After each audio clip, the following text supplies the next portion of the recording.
حضرت ڈاکٹر عبدالحی صاحب رحمۃ اللہ علیہ یہ واقعہ سنایا کرتے تھے کہ حضرت تھانوی رحمۃ اللہ علیہ نے فرمایا کہ میں نے اپنے گھر میں دیکھا دسترخوان پر لوکی کی ترکاری یا سالن ضرور ہوتا تھا. کئی دن تک دیکھتا رہا کہ روزانہ لوکی کی ترکاری ضرور ہوتی ہے. میں نے ایک دن اہلیہ سے پوچھا کہ کیا وجہ ہے، آپ کئی روز سے لوکی کی ترکاری مسلسل پکا رہی ہیں؟ انہوں نے جواب دیا کہ میں نے کتاب میں پڑھا ہے کہ حضور اقدس صلی اللہ علیہ وسلم کو لوکی بہت پسند تھی، اس لیے میں نے سودا لانے والے سے کہہ دیا ہے کہ جب تک بازار میں لوکی ملے تو ضرور لوکی لایا کرو تاکہ حضور صلی اللہ علیہ وسلم کی اس عمل کی کچھ اتباع نصیب ہو جائے. حضرت تھانوی رحمۃ اللہ علیہ فرماتے ہیں کہ جب میں نے اپنی اہلیہ کی یہ بات سنی تو مجھے لرزہ سا آ گیا. جب میں نے اہلیہ کی ایک بات سنی تو ایک لرزہ سا آ گیا. نبی کریم صلی اللہ علیہ وسلم کی ایسی سنت جو نہ فرض ہے نہ واجب ہے بلکہ حضور اقدس صلی اللہ علیہ وسلم کی محض ایک عادت ہے. اس عورت کو تو اس سنت کا اتنا اہتمام ہے اور ہم اپنے آپ کو عالم کہلاتے ہیں، لوگ ہمیں عالم کہتے ہیں اور سمجھتے ہیں، لیکن ہمیں حضور صلی اللہ علیہ وسلم کی سنت کا اتنا اہتمام نہیں. اس کے بعد میں نے تہیہ کر لیا کہ جب تک میں اپنی ساری زندگی کا جائزہ لے کر نہیں دیکھوں گا کہ میں کہاں کہاں حضور صلی اللہ علیہ وسلم کی سنت پر عمل نہیں کر رہا ہوں، اس وقت تک آگے نہ بڑھوں گا. چنانچہ زندگی کا جائزہ لینے میں 3 دن لگائے اور یہ دیکھا کہ کہاں کہاں میں اتباع سنت سے محروم ہوں. پھر اللہ تعالیٰ کے فضل و کرم سے راہ عمل واضح ہو گئی اور جو سنتیں چھوٹی ہوئی تھی دیکھیں نا، صاف بتا دیا نا، صاف بتا دیا جو سنتیں چھوٹی ہوئی تھی جناب اللہ تعالیٰ نے اس پر عمل کرنے کی توفیق عطا فرما دی. ارشاد فرمایا کہ حضرت تھانوی رحمۃ اللہ علیہ ایک مرتبہ عجیب عنوان سے دعا مانگ رہے تھے. اس کا راوی میرا ایک دوست ہے جس نے خود اس دعا کو سنا. اب اس کا انتقال بھی ہو چکا ہے. یہ بات کسی کتاب میں نہیں ملے گی. حضرت اللہ میاں سے یوں دعا کر رہے تھے کہ اے اللہ، ہم سے تو گناہ نہیں چھوٹ رہے لیکن آپ اپنی رحمت کو ہم پر بند نہ کیجیے. اس میں معافی بھی شامل ہے، عاجزی بھی شامل ہے. جیسا کوئی بیٹا اپنے ابا سے فریاد کر رہا ہو کہ ابا جان مجھ سے آپ کی نافرمانی نہیں چھوٹتی، لیکن آپ اپنے کرم اور مہربانی کو مجھ پر بند نہ فرمائیے. سبحان اللہ. مجھے یاد نہیں ہے نام، مولانا حبیب الرحمان تھے یا کون تھے، حضرت تھانوی رحمۃ اللہ علیہ کے وقت کے تھے اور وہ کسی اور بزرگ سے بیعت تھے. وہ فرمایا کہ دیکھیں اپنا مرید ہو تو خلیفہ ہو اور بات اور ہے، کسی اور کے سے بیعت ہونے والے فرما رہے ہیں کہ حضرت تھانوی رحمۃ اللہ علیہ مجدد نہیں تھے، جامع المجددین تھے. وہ کہ مجدد ہوتا ہے نا، کسی ایک بات جو بھولی ہوئی تھی یاد دلا دیا. پھر ہمارے حضرت نے اس کو سمجھایا کہ قرآن پاک کا شعبہ دیکھ لو آپ. جمال القرآن چھوٹی سی کتاب ہے لیکن اس کو دیکھ لیں آپ. تفسیر کا شعبہ دیکھ لیں، فقہ کا شعبہ دیکھ لیں. آپ جتنے شعبے ہیں دیکھتے چلے جائیں. تزکیے کا شعبہ دیکھ لیں، مدارس کا دیکھ لیں، شادی دیکھ لیں، غمی دیکھ لیں، کوئی ایک شعبہ نہیں چھوٹا اللہ تعالیٰ کی رحمت سے جناب.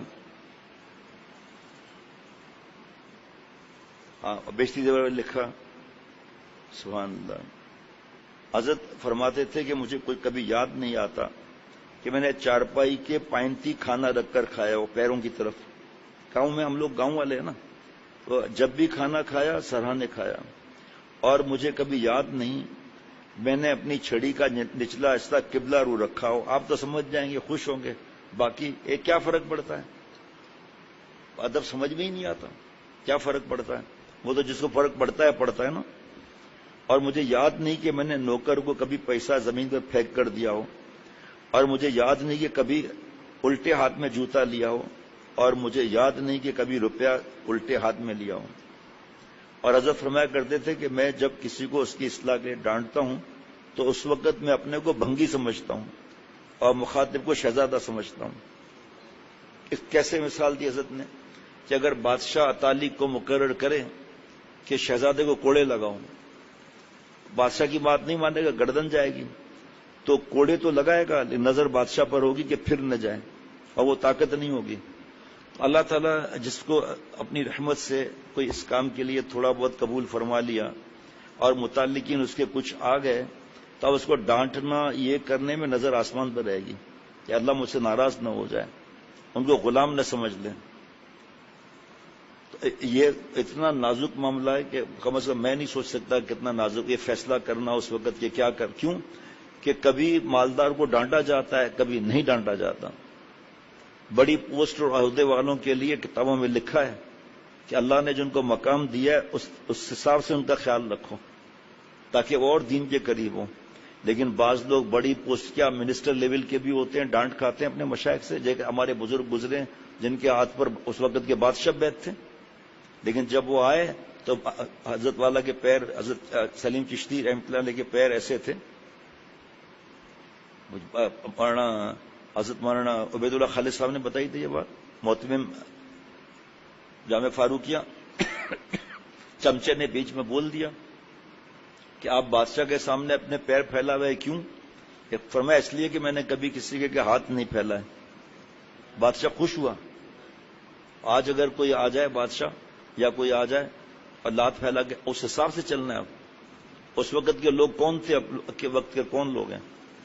حضرت نے بڑے عہدے والوں کو ڈانٹا ہے اور اس سے کم عہدے والوں کو آئیے بیٹھیے چائے پیجیے ہے جی. اور شیخ جب کہے کہ اوپر بیٹھ جاؤ تو دیر بھی نہیں کرنی چاہیے اوپر بیٹھنے میں. حضرت والا نے سنایا کہ حضرت عالمگیر رحمۃ اللہ علیہ اور وہاں پر جھگڑا ہو گیا تھا تخت پر کچھ مسئلہ، تو حضرت والا کے ساتھ بڑی ایک تعداد تھی حضرت عالمگیر رحمۃ اللہ علیہ کے اوپر کہ اللہ نے آپ کو تقویٰ کی دولت دی ہے، یہ وہ والی سیاست تو ہے نہیں. تو حضرت نے فرمایا سوچتے ہیں. دارا اس کا بھائی آیا حضرت عالمگیر رحمۃ اللہ علیہ کے پاس، فرمایا آؤ بھائی بیٹھ جاؤ تخت پہ میرے ساتھ. کہا نہیں میں تو نہیں بیٹھوں گا. فرمایا بھائی بیٹھ جاؤ، جب میں کہہ رہا ہوں آپ بیٹھ جاؤ. کہا نہیں ویسی جلت نہیں کر سکتا. اور نہیں میں لگے رہے. آئے کس کام سے ہو؟ کہ آپ دعا کر دیں دلی کا تخت مجھے مل جائے. تو یہ بات کس نے بتائی؟ پہلے مجھے بتانا چاہیے تھا. تو کب ہم تو آپ کو تخت دے رہے تھے، آپ نے نہیں لیا. ہم تو آپ کو تخت دے رہے تھے، آپ نے نہیں لیا. جناب بہت وہ اللہ کے ہاتھ میں موقع تھا، دل میں آ رہا تھا، اب آپ جائیں. حضرت عالمگیر رحمۃ اللہ علیہ اللہ کے پالے کے پاس اس طرح ہوا کہ شیخ العرب والعجم عارف باللہ حضرت مولانا شاکی محمد اختر صاحب رحمۃ اللہ نے مجھ سے فرمایا کرسی پر بیٹھ جاؤں. تو میں نے کہا حضرت میں تو نہیں بیٹھ سکتا. فرمایا جب میں کہہ رہا ہوں. اچھا ایسے موقع پر حضرت میر صاحب رحمۃ اللہ علیہ بہت یاد آتے تھے. میں نے حضرت میر صاحب رحمۃ اللہ علیہ طرف دیکھا، ڈانٹ کے فرمایا ایسے اشارہ کیا، یعنی کہ بیٹھ جاؤ. میں جلدی سے بیٹھ گیا. بعد میں حضرت نے یہ واقعہ سنایا. حضرت عالمگیر رحمۃ اللہ علیہ آئے حضرت کے پاس تو فرمایا آئیے میرے ساتھ بیٹھ جائیے. بیٹھ گیا حضرت. بات آپ کس کام سے آئے ہیں؟ کہ حضرت مجھے تو لالچ نہیں ہے، لیکن صرف اس لیے کہ ہندوؤں کا زور زیادہ ہے تو اللہ تعالیٰ مجھے توفیق دیں تو موقع اچھا ہے یہ اس وقت. فرمایا وہ تو آپ کو تخت تو مل گیا، تخت تو آپ کو مل گیا.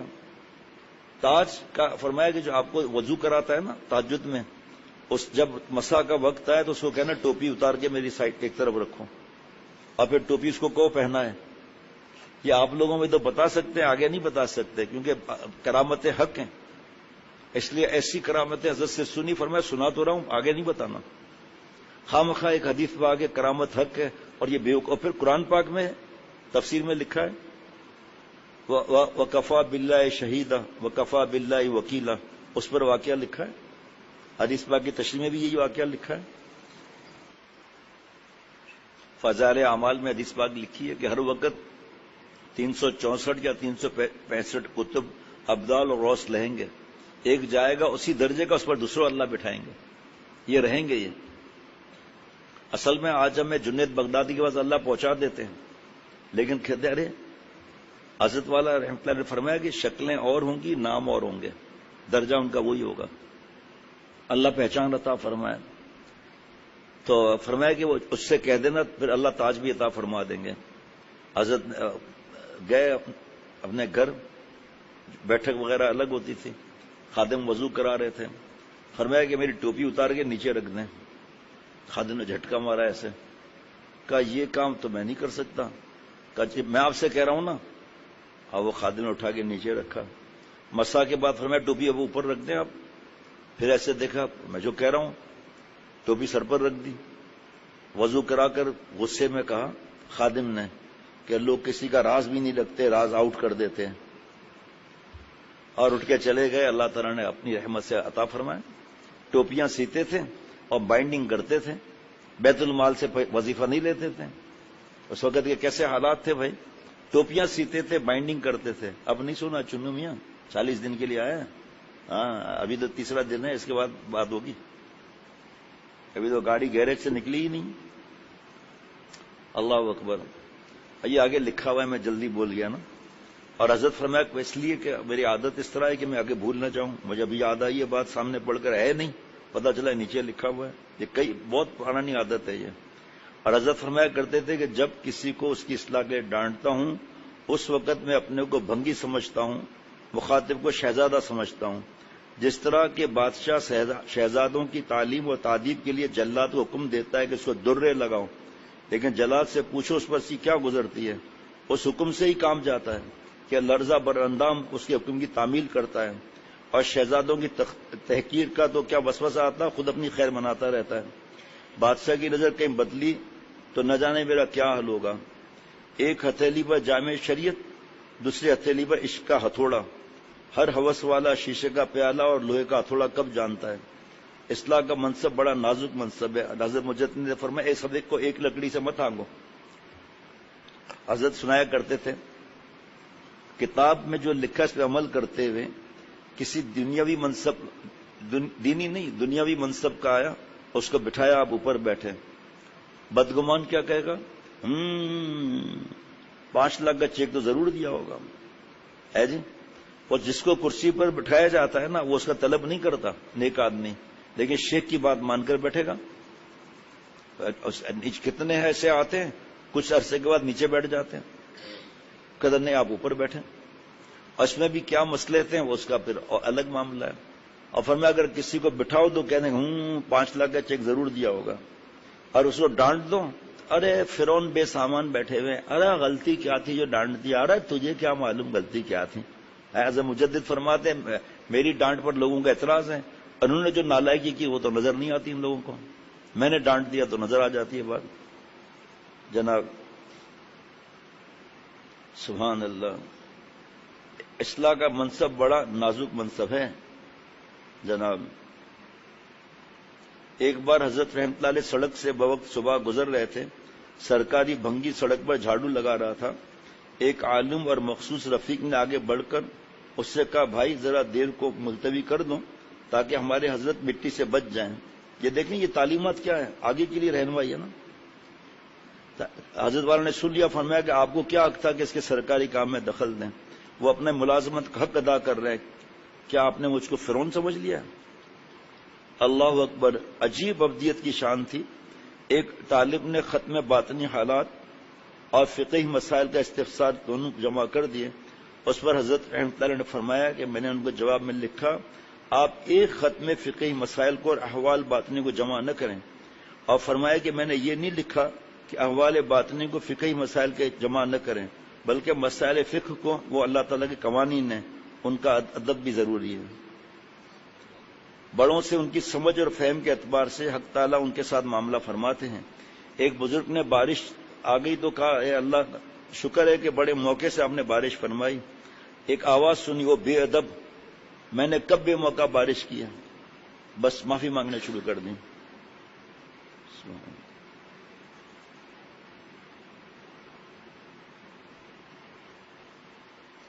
ہمارے ضلع کے ایک حاجی صاحب حضرت تھانوی رحمۃ اللہ علیہ کی خدمت میں حاضر ہوئے.